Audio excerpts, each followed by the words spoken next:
Hey guys, in this tutorial I'm going to show you the ways to log in into your Ticketmaster account.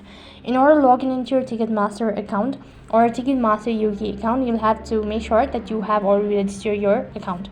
So for that case, you need to go ahead and open up a browser.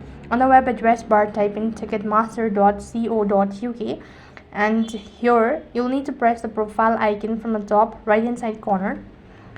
When you do that, it's going to take you to the sign up or sign in field.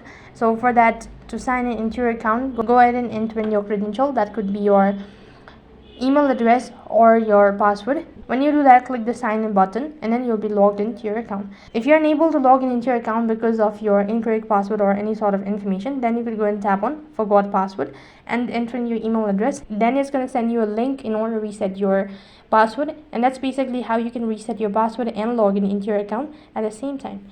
So that is all for this video. I hope the video was helpful. Make sure to like, share and subscribe to our channel. Thank you for watching. See you in the next video.